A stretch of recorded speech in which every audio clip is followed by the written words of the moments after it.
também vivem as resenhas da Mari Fernandes, onde você encontra as melhores resenhas do seu livro preferido.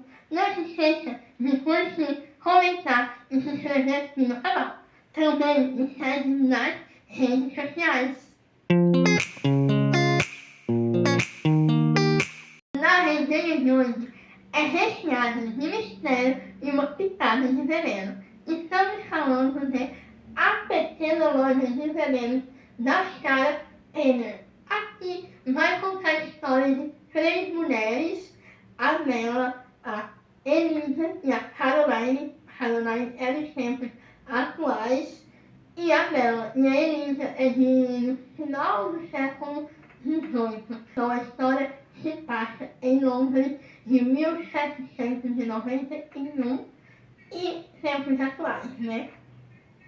Então, bora lá conhecer a história dessas 3 mulheres. O livro começa apresentando a Caroline pra gente, que é uma mulher que é formada em história e está passando por problemas no casamento. Ela acaba de descobrir uma traição do marido e eles estavam com viagem marcada para Londres para comemorar 10 anos de casados.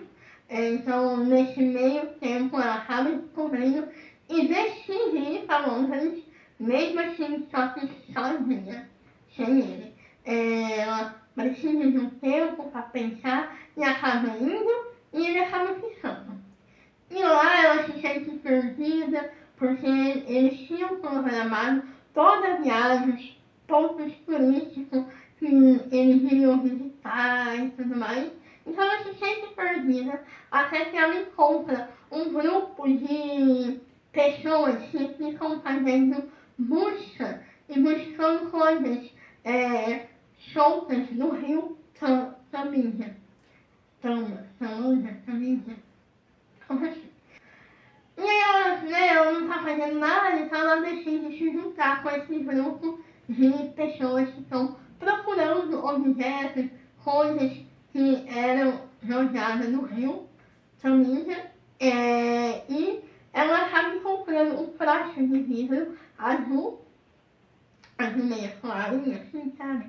E nesse vidro, bem de levinho, assim, bem apagado, tinha um desenho, um pequeno desenho de um urso. Logo de cara ela não entende muito bem o que é aquele desenho, mas como ela estudou história, ela é uma historiadora, mesmo que não trabalhando na área, ela não deu seguimento à formação dela, ela só se formou e foi trabalhar com outra coisa, ela meio que sente a veia, né? Ela tem essa vontade de procurar, de pesquisar e tudo mais.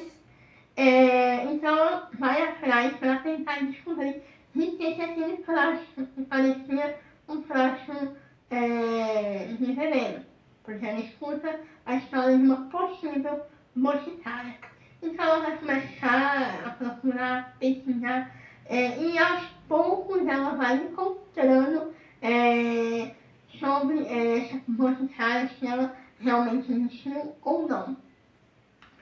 E paralelo a isso, a gente vai conhecer a Bella, que é uma boticária, mesmo que ninguém a conheça muito dela, vive escondida no fundo de um beco, e ela faz venenos para mulheres que querem acabar, que querem a Deus. Aliás, o youtuber não me derruba, mas enfim, essas mulheres querem matar os maridos, os pais, ou quem oprimem elas. Então a Bella vai e faz venenos, faz porções que acabam com isso. Então essas mulheres acabam indo falar com ela, pedir cada coisa, então ela trabalha com isso.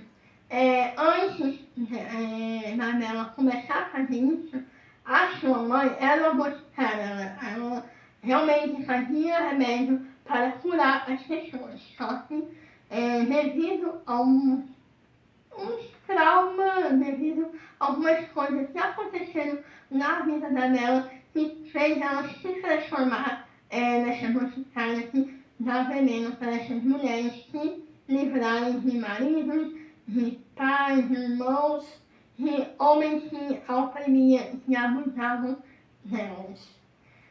E também a gente vai conhecer a pequena Elisa, que tem entre 12 e 13 anos.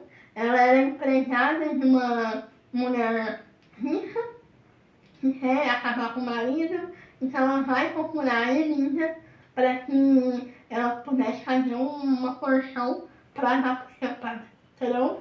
E isso a gente vai entender por que a pequena Elisa está querendo acabar com o patrão e por que essa mulher dele também, né, quer acabar com ele. E isso a gente vai vendo na história, vai descobrindo. Tem uma outra mulher que essa mulher desanda tudo.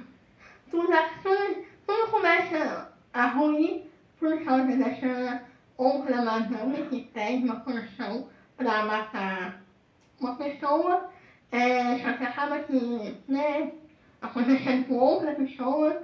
E se você quiser o livro para entender melhor o que eu estou falando. Com isso, a polícia acaba descobrindo as coisas sobre ela e ela meio que se sente, né, perdida e tal, assim, e as coisas vão acontecer. Nos tempos atuais, a Caroline então está pesquisando, está descobrindo as coisas e também está tendo que lidar com o seu marido, né, que acaba indo para Londres ficar com ela e acontecendo algumas coisas que acaba deixando ela em maus lençóis, assim, né, mas enfim, tudo se resolve. É um livro muito interessante, você percebe como as mulheres viviam no século XVIII e tudo que elas tinham que fazer caso elas quisessem se livrar dos seus abusadores. Não era fácil, era difícil e muitas ficavam desesperadas, se sentiam mal, se sentiam traídas e acabavam tendo que escolher essa opção de ter que eliminar, assim, né? Ou fazer só por orgulho, por vaidade.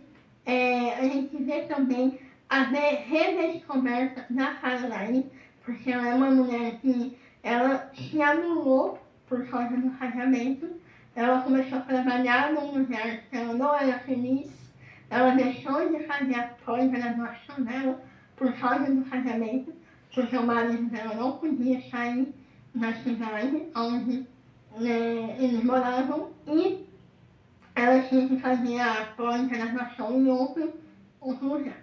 Então ela meio que ela desistiu e viveu muitos anos, 10 anos da vida dela num emprego conveniente, vivendo, né, por conveniência, e ela meio que se perdeu.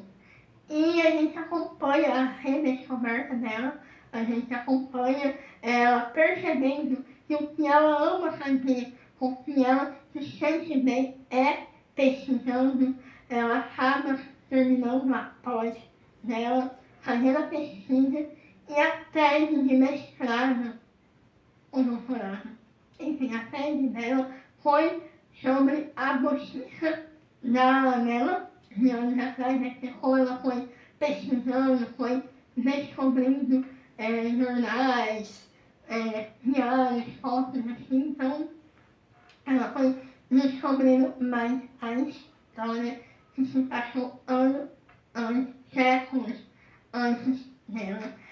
É um livro que vale muito a pena ler, é muito bom, gostei bastante e eu fiquei muito fascinada, querendo ler cada vez mais, querendo descobrir o que a medida que a Caroline ia descobrindo e vale muito a pena ler. Quem gostou dos 30 dias e logo para mais resenha aqui no canal. Até mais!